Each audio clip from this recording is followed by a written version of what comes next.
Icky knows. He wasn't sure what he was expecting when he slotted the BD in the wreath. So he settled in and put the wreath on his head and fell into the brain dance. As he opened his eyes to the sights within the BD, he noticed it instantly. The feel of his body following along in Motoko's footsteps was certainly different. He had known the girl was off. He had known it since the first time he had met her again after the coma. Normally he wouldn't have started some random BD handed out by a Mox, but there had always been that question. How? How did Motoko do what she did? How had she gone from the punk TC brat to what she was now?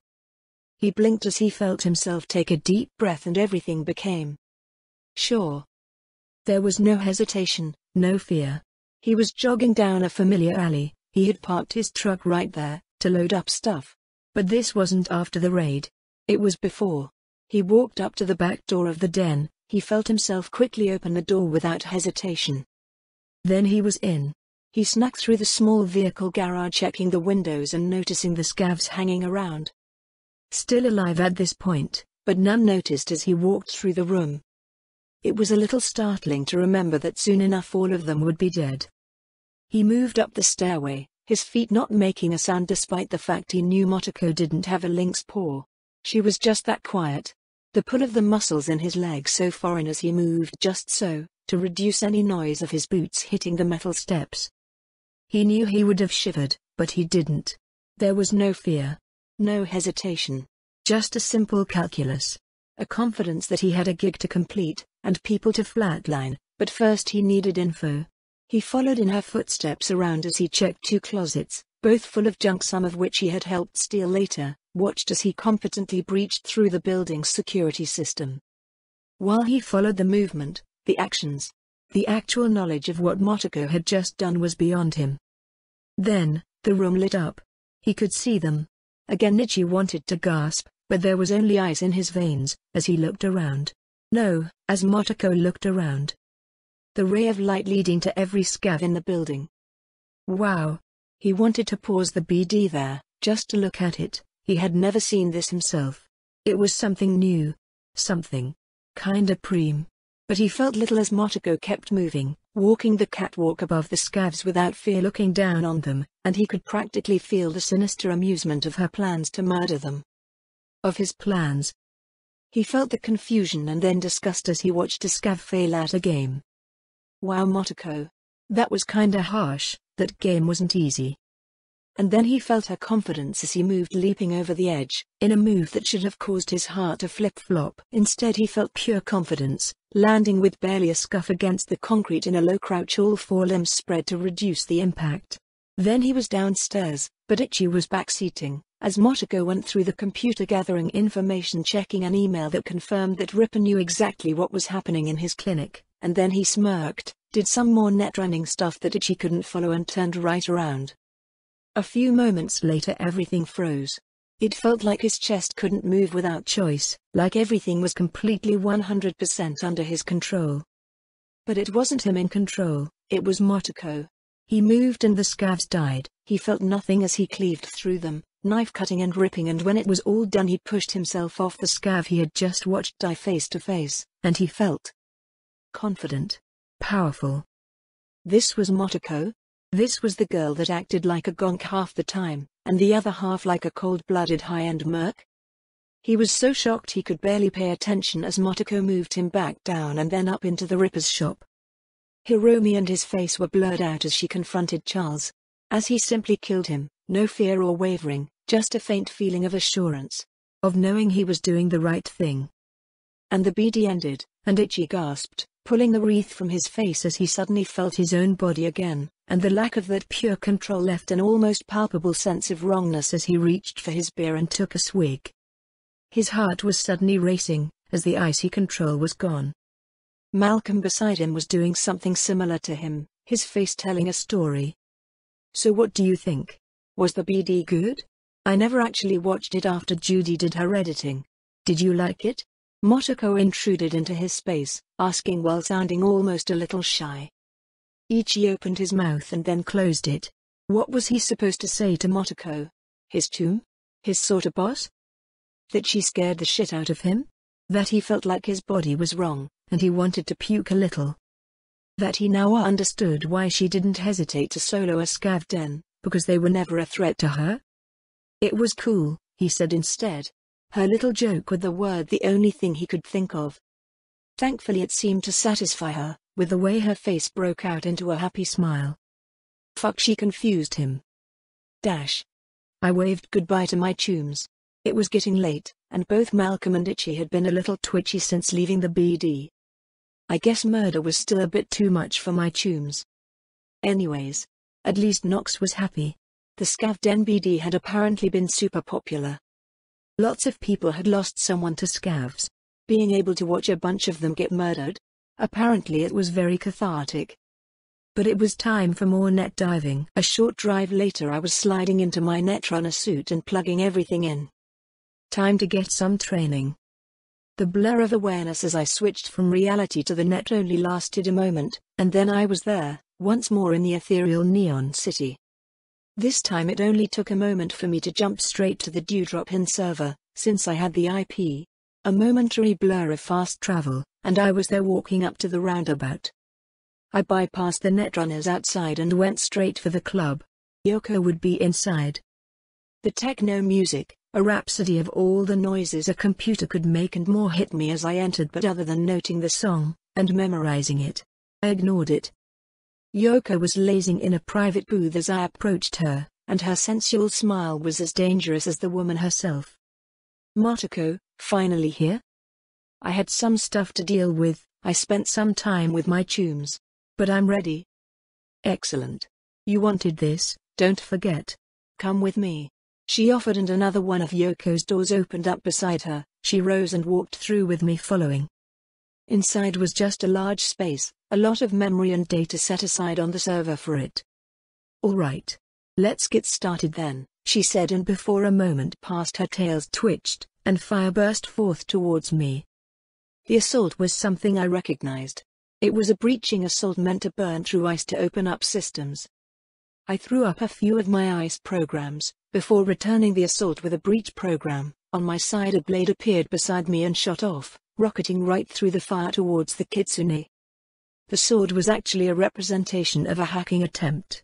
Seriously, netrunning was so weird. It stopped cold. A stone statue appeared in front of Yoko. It was a Komainu? The lion dog's statues you would see around Japanese shrines. Yoko really stuck to her aesthetic.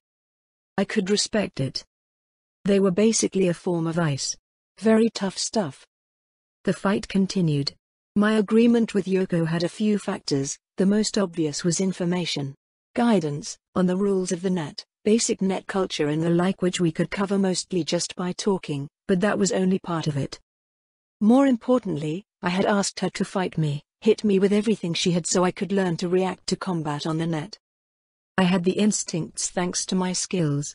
Quick hack and breach both filled part of netrunning combat, but having the instincts and knowledge was one thing. Doing was another.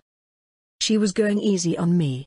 I could tell, just her cyberdeck alone would be a high-end system because she was able to throw up multiple heavy RAM usage hacks back to back, while I had to rely on ice shields to hold back her assault while my cyberdeck did its best to keep up with my requests. But I was learning. So much. 100 quick hack XP gained. 100 quick hack XP gained. 100 breach protocol XP gained. 100 breach protocol XP gained. 100 quick hack XP gained. 100 breach protocol XP gained. Breach protocol skill level up. 100 quick hack XP gained. 100 quick hack XP gained. Quick hack skill level up. 1 perk point gained. Breach protocol 8, and quick hack 5. Both levels had come in as I fought, and the new knowledge and skill was going to immediately be used again. I grinned with an almost feral intensity as I fought back against a little nine-tailed fox throwing around magic and spells. Fuck, I loved my life. Eventually Yoko called an end, mentioning I was showing signs of heat shock, and I had to take a moment to remember that there were repercussions on what I was doing. My poor body back in the basement was overheating, and I purposefully had to lower all my inputs, turning the world into a hazy 3D rendering, all monochrome lines to reduce the workload of my cyber deck, and try to keep it from overheating. "Thank you, Yoko," I said, looking at the blurry woman. "This was amazing," I said with a thumbs up. "You are a very strange girl, Motoko Kusanagi," she mentioned as her avatar approached. "I don't usually accept requests to show off my hacks, but I'll admit, throwing my programs around like this is rather refreshing. It's been a while since anyone has actually challenged me here on my server." Yeah, considering how much RAM you have access to, it would be kinda stupid, huh?" I asked, earning a change in the avatar that I was pretty sure was a particularly fox-like smirk. "You noticed that? Not every day some kiddie runner realizes that the entire server acts as a support for my cyber deck," she giggled, reaching over and patting my avatar on the shoulder, although I didn't feel anything, and it was more of an emote, not actually touching me but looking like it was. "So take a break from this for now? I still need to learn more about the net." "Of course. Come with me, I'll take you around to a few of the common haunts." Yoko did in fact do just that. We traveled through the digital night city, walking to seemingly random places that had servers set up as meetup locations. With Yoko guiding me, she helped me get access and I got to see it all. Her own avatar had disappeared, turning into the same blank outline that everyone had besides their face and a general shape, and once we returned to the dewdrop and she shifted back into her kitsune avatar with an almost relieved sigh. I got the feeling Yoko didn't leave her server much. And once again she brought me to that white room, but this time she didn't fight me directly. Instead she summoned up a demon. Demon were a mix between an AI and a program. Not quite intelligent enough to be considered a true AI, but a bit more nuanced than a normal program. They were background programs often used to monitor systems, to make sure everything was going right, or to balance different systems. If a quick hack was a tool, like a knife, then demons were pets. A rudimentary intelligence. A being capable of acting as a guard dog, or a simple button presser. Of course this time, Yoko summoned the smallest demon. An imp. It didn't look like some fantasy creature, not at this level. Instead it was an orb of light, with two almost cartoonish red eyes glaring at me. It made little noises, beeps and whistles as it glared. "Begin," she offered, and the imp attacked. Demons were capable of being uploaded with basic programs, quick hacks of their own. It's why they were so useful as Overwatch for systems. Upload a strong demon, give it some good defense, and you don't have to stand guard 24/7 against a netrunner. Well, you still did, because as good as demons were, they weren't able to match a person. The imp had two programs, and I saw them both very quickly. One was the fire-burning ice program that Yoko had used before, although it was smaller, a weaker fire capable of corroding code. The other was a screech that suddenly filled my ears, and made me wince and become disoriented. It wasn't noise but junk data.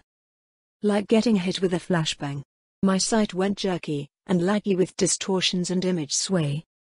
In essence, the imp was flooding my connection to the server with junk, like a DDoS attack, in a way. I threw up my ice shield to block the fire, and used a barrier shield for the screech. The ethereal neon panes appeared in front of me to block the assault, and the imp's attacks ended. It continued to pelt me with the same two attacks, practically in order. One then the other. But the screech was just throwing junk data against a wall of junk data, and the fire couldn't burn through my ice before I fixed it. So it was my turn. Fire roared, shooting out from my hand and pierced through the imp. The demon came apart with a static sound as it broke into pieces. 250 XP gained. An alert popped up right after, almost startling me as I processed and then had to fight the urge to smile massively. I could beat demons for XP in the net too? That was amazing. Not bad. Let's see how you handle something a bit bigger. Yoko called out as a thug. It looked like a cartoon thug, only the glowing red eyes showed why it was called a demon. Instantly it looked to me, and attacked. I yelped as it had a much more powerful direct attack. A gun was pointed and fired, and my barrier flared resisting the attack, but only just. The pane of light cracked. The bullet was a virus that deleted data. So when it hit my junk barrier it just deleted chunks of it. I reinforced the shield even as the thug continued firing every few moments. One round at a time it simply locked onto me and shot, more like a static turret than a sentient creature. I sent my barriers to coat the thug like I had with the netrunner I fought, and it took only a few moments before he was cut off, sealing him up in a tight box that was squeezing the program. It died a few moments later as its access to any system resources literally ended, and it basically lagged out and died, disintegrated as its core systems simply couldn't do anything through the lump of data it was trapped in. 250 XP gained. I was only slightly sad that it wasn't more XP. Not bad at all. But at the moment, you are just overpowering them with better programs. Let's work on a bit more finesse. Yoko called out and summoned another imp. This time, no offense hacks, try to disable the imp, she demanded, and I nodded, jumping into the task. It took a while. But that was what training was all about. It took me a long time to disable the imp without relying on my powerful hacks. Instead I was forced to do my teleporting trick, making the demon think I was somewhere else on the server, making its attacks miss. In the end the idea came to me with a sinister smile as I shifted my position. It sent its data purging fire at me, only I had put myself inside the file that the demon was running off of. Watching it fire a blast of fire at me only for it to turn back around and slam into the demon was hilarious. But as it died, I got a nice surprise. 250 XP gained. Level up achieved. 1 stat point gained. 1 skill point gained. That was the last bit I needed for level 10. You okay, kid? Huh? Oh yeah, Yoko. I'm good, just happy. That was fun. I told her with a smile as I tried to stretch only for the act to not really work. I was only a digital avatar, not my real body. Hey. Stretching won't do you much good here. If you are feeling the sympathetic need to move and stretch, you should head back to your body. She told me and I nodded. Yoko. Thanks. I'll be back for more training soon. Hey. You certainly don't quit. I'll see you then, Motoko. The kitsune nodded and then blurred as she left, and I did the same blurring as I pulled my avatar back through all the systems I had moved through until I was back in my lobby, and then I disconnected. I groaned and stretched as I sat up, back in reality with all that entailed. While I had a few moments of quiet, I pulled open my stats screen and checked my perks. I remember the last time I had looked at my quick hack perks I had mainly been focused on game stuff. A perk to make quick hacking upload faster. A perk to make my Cyberdex RAM restore faster.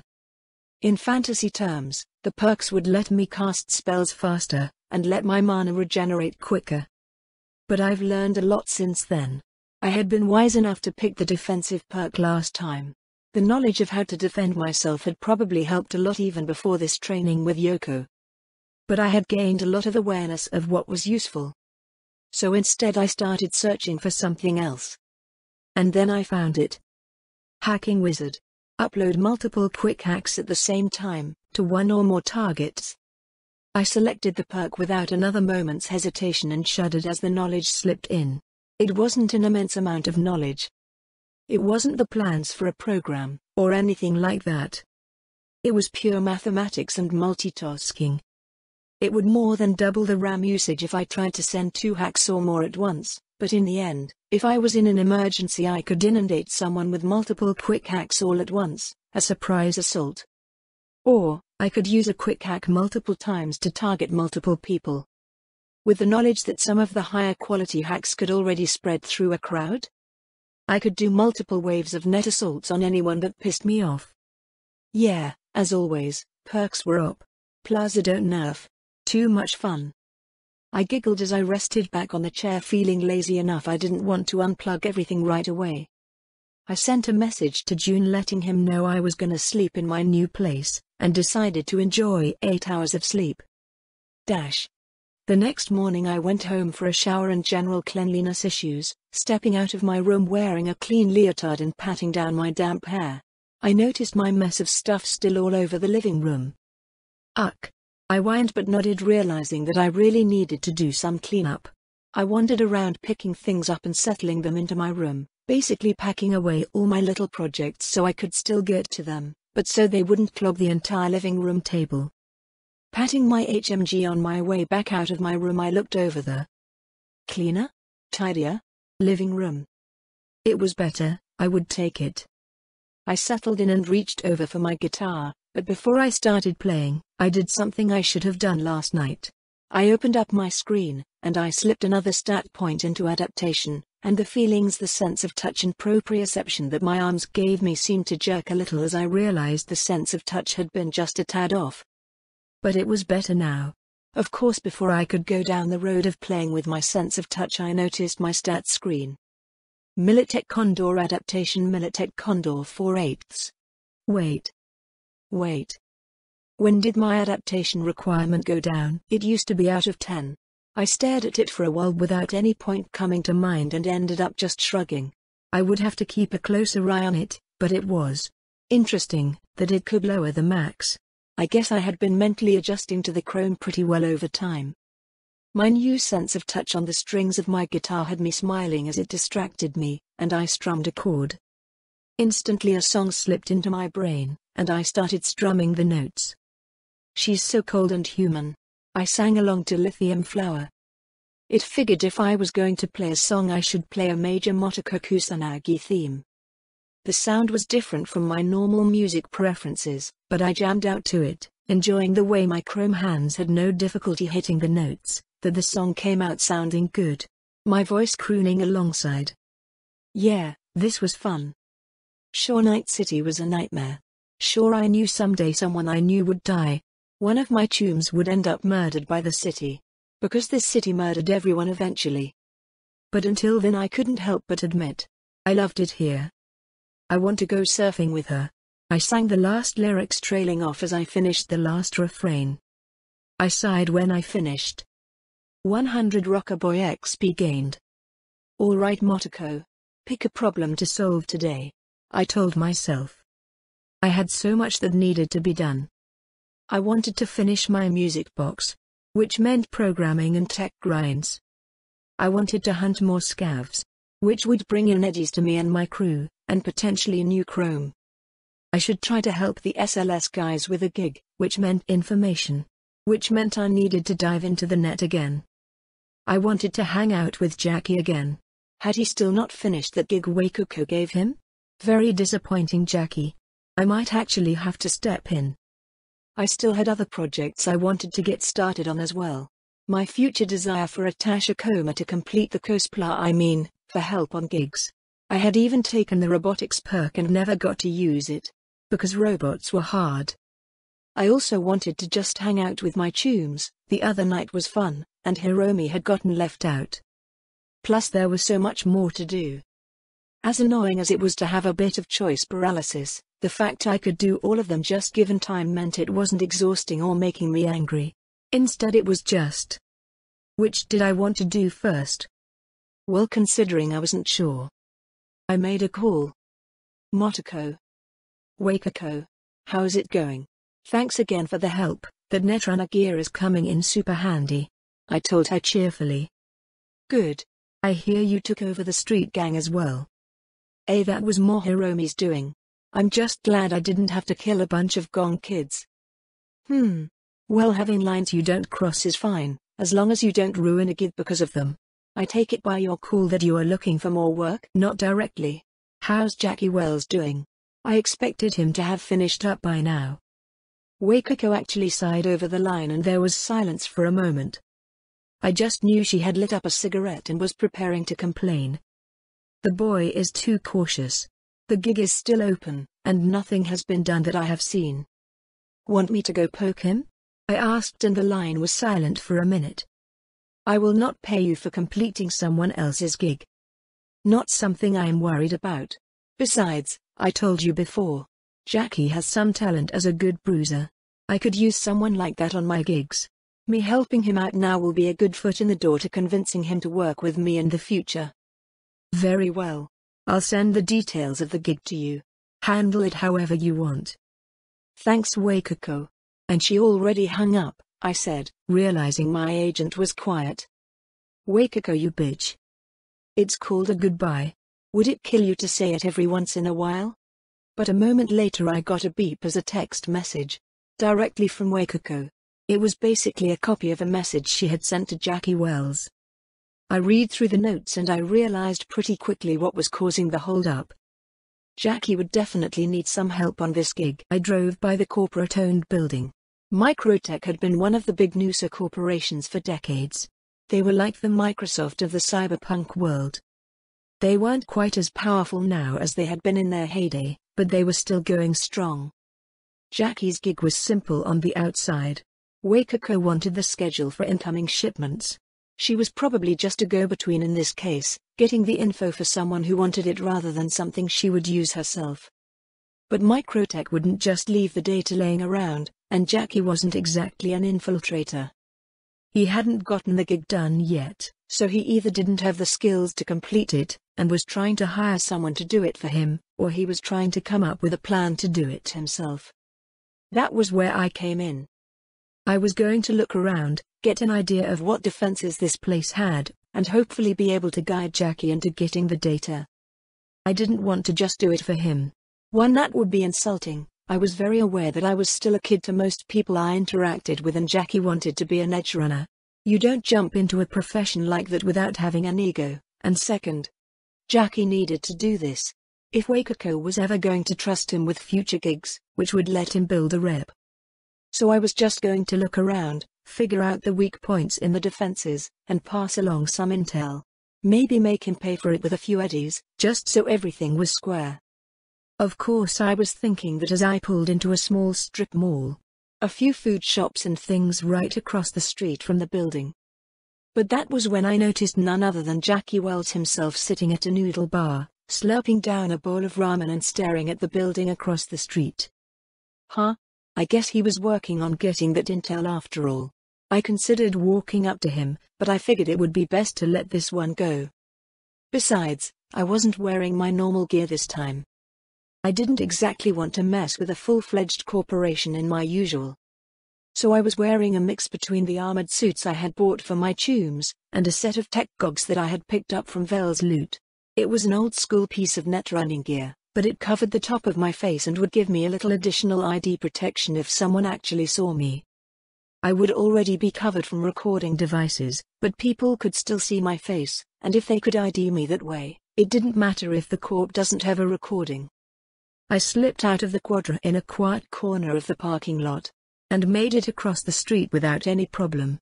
The corporation's building was set up in a private lot. This wasn't really an office or anything, it was a shipping hub. A warehouse with a small attached office for the corporation. They had a much larger HQ in City Central. The security here would be pretty good though. Warehouses were hot targets. But that was just details to me. I jumped the fence climbing onto some trash that was building up against the outside walls and I was in. My eyes flashed as I scanned the area for security. Cameras covered the corners of the building. Robotic guards wandered around, and human workers were moving around driving forklifts moving packages around. I sent a quiet ping into the camera system, and as I expected, it slipped through the security without too much problems. This place wasn't big enough for a netrunner to manually run the security.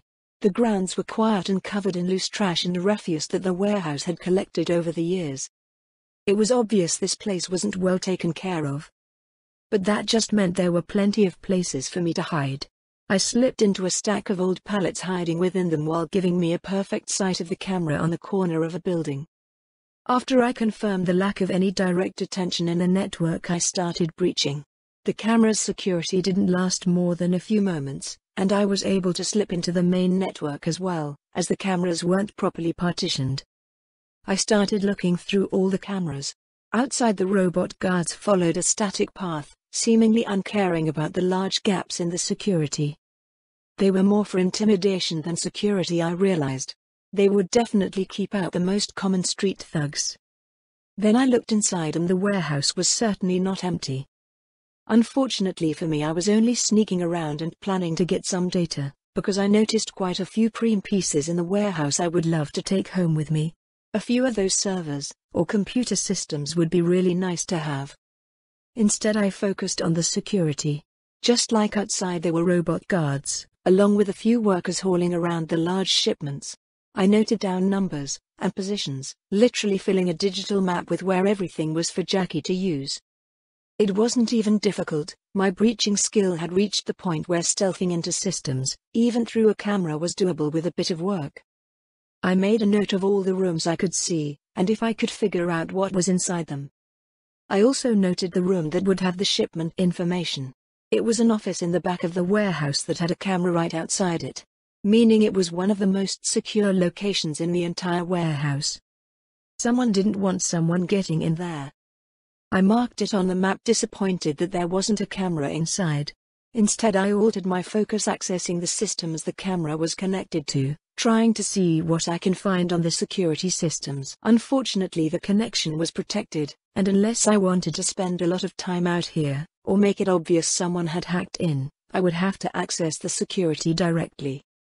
With everything marked out, and the workers and robot guards pinged, it was child's play to rise up out of the mess of pallets and move towards the warehouse. With a bit of a fun trick, I would just have the camera pan away from me as I approached a side door that the camera was supposed to be keeping an eye on, letting me slip inside the door and close it just as the camera panned back around, making it seem completely natural despite it being entirely under my control.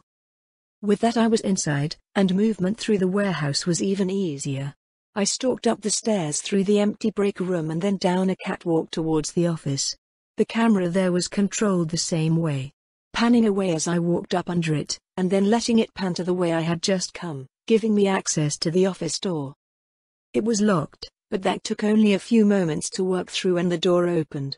I slipped inside and closed it behind me just as the camera panned back. The office was what you would expect from a warehouse manager. It was nicer than the rest of the building, and it was surprisingly well soundproofed, cutting down the noise of the warehouse. There was a small laptop set up and I slipped over, quickly slipping through the ice. With a few moments of work and I was in. I found the data that Wakako wanted. I made a copy, quietly slipping the data into a shard and putting it away. I wasn't going to just hand it over to Jackie, but if something bad happened, it was insurance. Then I moved away to the actual security server. Unlike the laptop, it was set up in the corner of the room, and didn't have any monitors, or anything. It was a Murkotech security server, meant to be set up through a different system, laptop, or direct access through neural cord, and then take care of the security concerns all by itself. It was also shit if you wanted real security. Corpo nonsense at its best. I plugged in, quickly bypassed the password request that if failed would send out a ton of ice, or even black ice to kill the hacker. It took all of 5 minutes to breach the security and have full access to the warehouse's network. With a little smirk, I even set up a backdoor. I rarely got to use the knowledge wall breaking gave me, but who knows, I might need to access this system again in the future. It was setting up the backdoor that made me realize something was off. There was an intrusion in the system.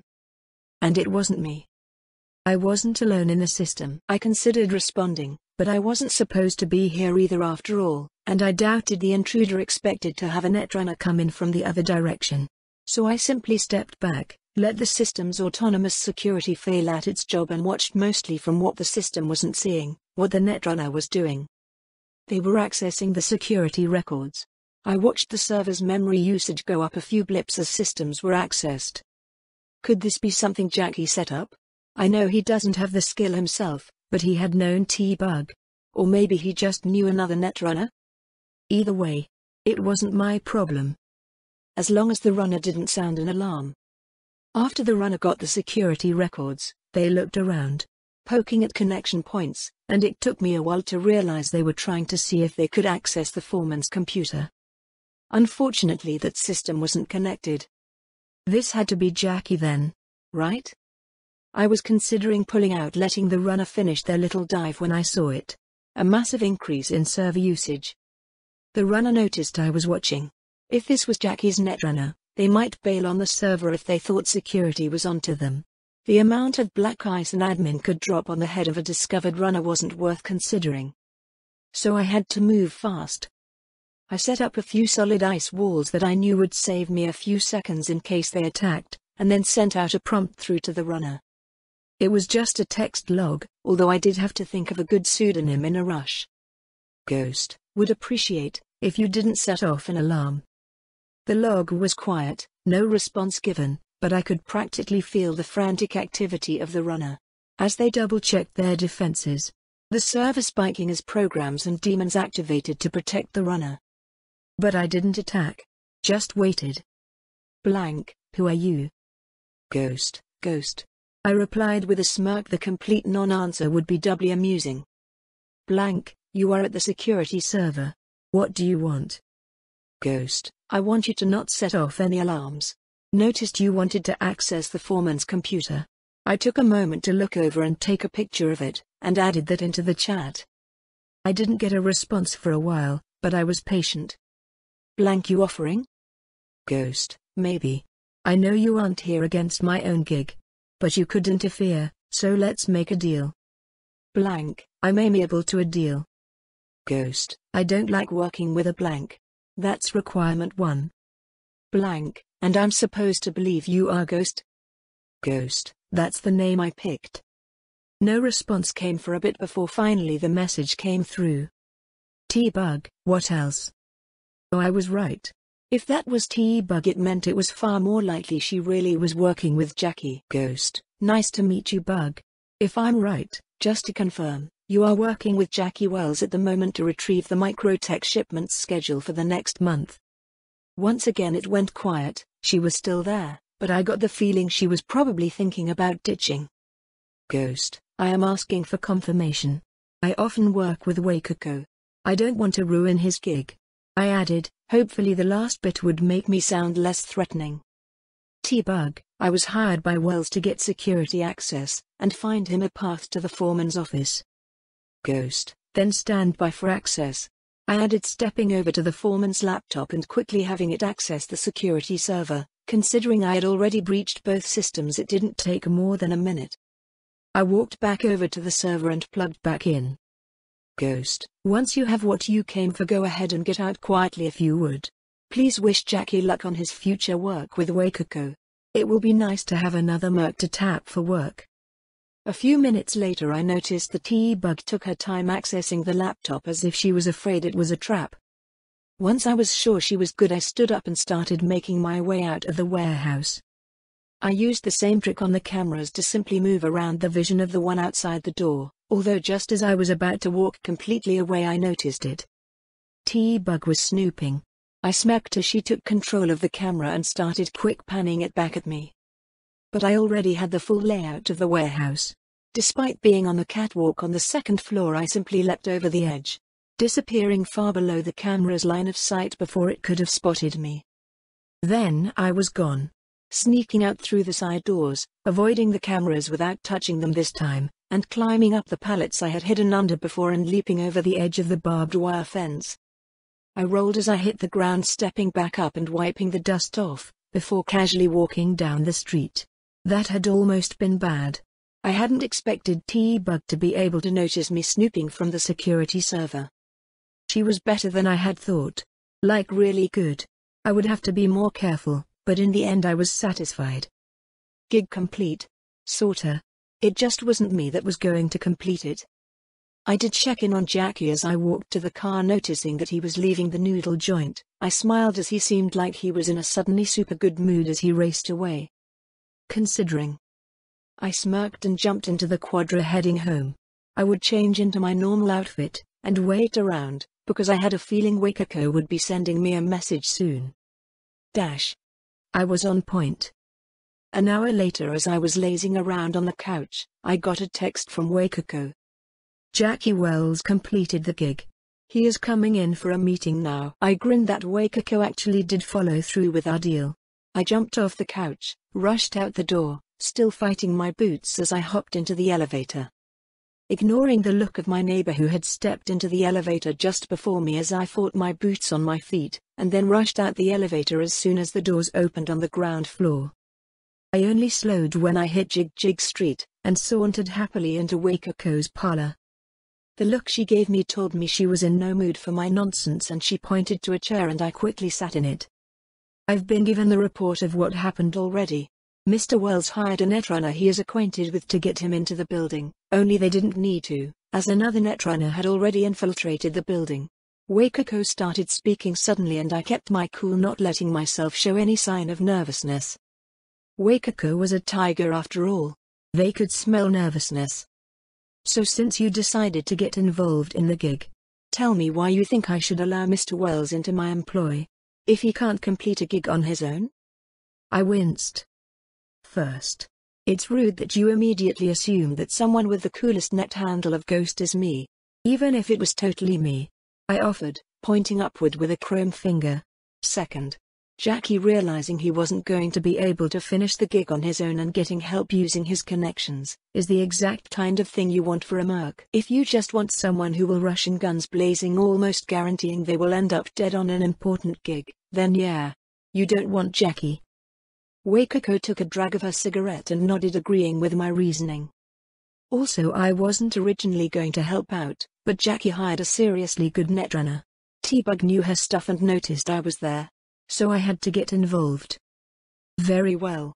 I expected something like this when I gave you the information regardless. The gig is complete, and I have the information my client wanted. She offered, tapping out the ash casually into the ashtray. I'd like to work with him on some gigs. Either right away, or later, I mentioned, and this made Wakako react. I don't think he will fit your style very well. Not directly, but every infiltrator needs to be prepared for getting caught. Jackie's a good solo, and I could use him on some of my gigs just as backup. It would be nice to know that if I screw up, I won't be alone in the firefight for my life. If you wish to bring him along on any gigs you take, that is up to you. As long as the gig is completed, I don't care about your methods, she said, but didn't say anything about me going along on Jackie's gigs. I let it go, and noticed that Wakako seemed more than ready to ignore me, instead watching the small TV set she kept in the corner of the room. I turned around in the seat to look and ended up actually falling into the pit of weekday afternoon TV.